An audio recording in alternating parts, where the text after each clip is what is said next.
74th minute. Last Friday aviation வேர்ல்டில் நடந்த ஒரு மிகப்பெரிய நியூஸ் என்னன்னா, ஏர்பஸை சேர்ந்த A320ன்ற ஒரு பர்டிகுலர் ஏர்கிராஃப்டோட வெரைட்டியில் ஒரு பெரிய ப்ராப்ளம் இருக்குன்னு கண்டுபிடிச்சி கிட்டத்தட்ட இந்த வெரைட்டி ஏர்கிராஃப்டில் 6000 ஏர்கிராஃப்டை உலகம் முழுக்க தரையிறக்கி இந்த ப்ராப்ளம் சரி பண்ணதுக்கு அப்புறம் தான் திருப்பி பறக்க முடியும்னு சொல்லியிருந்தாங்க.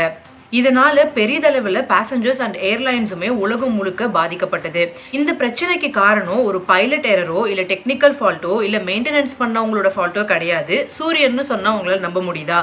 இன்னைக்கு இந்த வீடியோல எக்ஸாக்டா இந்த A320 வெரைட்டியில் இருக்க பிரச்சனை என்னன்னு தெரிஞ்சுக்கலாம் வாங்க. இந்த இஷ்யூவை ஆரம்பத்திலேருந்து தெரிஞ்சுக்கிறதுக்கு நம்ம அக்டோபர் 30, 2025 அன்னைக்கு நடந்த ஒரு பர்டிகுலர் இன்சிடென்ட் பற்றி தெரிஞ்சுக்கணும். JetBlue airlines. இந்த ஏர்லைன்ஸில் இதுக்கு முன்னாடி இதே மாதிரி ஒரு ஏர்பஸோட வெரைட்டியில் ஒரு ப்ராப்ளம் வந்து அதை எமர்ஜென்சி லேண்டிங் பண்ண ஒரு பர்டிகுலர் வீடியோவை இதுக்கு முன்னாடி நான் பேசியிருக்கேன். யாருக்காவது இன்ட்ரெஸ்ட் இருக்குன்னா வீடியோ லிங்க் டிஸ்கிரிப்ஷனில் இருக்கும், போய் பார்த்து தெரிஞ்சுக்கோங்க. அந்த ஏர்கிராஃப்டில் லேண்டிங் கியர் வந்து இஷ்யூ ஆச்சு. இங்கே இந்த இடத்துக்கிட்ட ஏர்பஸை சேர்ந்த A320 வெரைட்டி இதே ஏர்லைன்ஸ் அக்டோபர் 30, 2025 அன்னைக்கு பைலட்டோட இன்புட் இல்லாமையே ஏர்கிராஃப்ட் அதுவாகவே சடனாக பிச் டவுன் ஆகி ஆல்டிடியூட் ட்ராப் ஆக ஆரம்பிச்சிருச்சு. இதனால பேசஞ்சர்ஸ் நிறைய பேத்துக்கு அடிபட்டுச்சு. அண்ட் ஒரு வழியா பைலட் வந்து என்ன ஆச்சுன்னே தெரியாம இருந்தா கூட பத்திரமா இந்த ஃபிளைட்டை எமர்ஜென்சி லேண்டிங் ஃப்ளோரிடால பண்ணாங்க. இது எதனால பைலட்டோட இன்புட்டே இல்லாம ஃபிளைட் சடனா டிராப் ஆச்சுன்னு இன்வெஸ்டிகேட் பண்ணதுல தான் மிகப்பெரிய பிரச்சனை தெரிய வந்திருக்கு.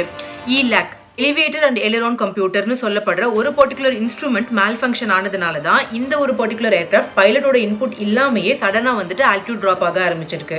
எலிரான்னா என்ன, எலிவேட்டர்னா என்னன்னு தெரிஞ்சுக்கணும்னு நினைக்கிறவங்களுக்கு நான் இன்னொரு வீடியோவில் டீடைல்டாக ஃப்ளைட்டோட கண்ட்ரோல் சர்ஃபேசஸ் பற்றி பேசியிருக்கேன். இன்ட்ரெஸ்ட் இருக்கவங்க போய் பார்த்து தெரிஞ்சுக்கோங்க, வீடியோ லிங்க் டிஸ்கிரிப்ஷனில் இருக்கும்.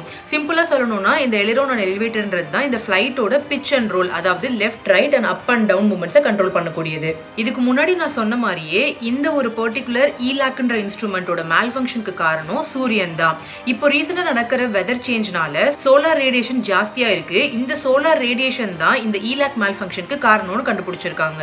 எப்படி சூரிய கதிர்வீச்சு ஒரு ஃபிளைட்டோட சிஸ்டமை அஃபெக்ட் பண்ணணும்னு உங்க எல்லாருக்கும் தோணலாம். சூரியன்ல இருந்து வெளிவர அதிகமான காஸ்மிக் ரேடியேஷன் ஃபிளைட் பர்டிகுலரா க்ரூசிங் ஆல்டிடியூட்ல, அதாவது 35,000 அடியில பறந்துட்டு இருக்கும்போது இந்த ஃபிளைட் கண்ட்ரோல் சிஸ்டம்ஸ் அஃபெக்ட் பண்றதுக்கு வாய்ப்பு ஜாஸ்தியா இருக்கு. ஸோ இந்த இஷ்யூனால தான் ஏர்பஸை சேர்ந்த A320 வெரைட்டியில இருக்க பிளைன்ஸ் எல்லாத்தையும் தரையிறக்கி இருக்காங்க. இப்போ புதுசா பில்ட் பண்ண பிளைன்ஸ்ல வந்துட்டு இது வந்து சாஃப்ட்வேர் சேஞ்ச் மட்டும் பண்ணா போதும். ஸோ சீக்கிரமா அது வந்து ஃப்ளை பண்ண ஆரம்பிச்சிடும். பட் பழைய பிளைன்ஸ் எல்லாத்துக்கும் ஹார்ட்வேர் ரீப்ளேஸ் மட்டும் பண்ணணும்னு சொல்லியிருக்காங்க. சோ அந்த ஃபிளைட்ஸ் எல்லாம் திருப்பி பறக்க ஆரம்பிக்கிறதுக்கு கொஞ்சம் டைம் எடுக்கும்னு எதிர்பார்க்கப்படுது. ஏவியேஷன் வேர்ல்டுல லாஸ்ட் ஃப்ரைடே இதுதான் ரொம்ப பெரிய நியூஸா போயிட்டு இருந்தது. ஒரு நல்ல விஷயம் என்னன்னா, அட்லீஸ்ட் ஏர்பஸ் வந்து இதை மறைக்காம சேஃப்டியை வந்து ஃபர்ஸ்ட் ப்ரையாரிட்டியா கொடுத்து இத்தனை ஏர்கிராஃப்ட்ஸை கீழே இறக்கி பேசஞ்சர்ஸோட சேஃப்டிக்கு ஃபர்ஸ்ட் இம்பார்ட்டன்ஸ் கொடுத்து இதெல்லாம் சரி பண்ணதுக்கு அப்புறம் தான் பறக்கணும் டிசைட் பண்ணதா.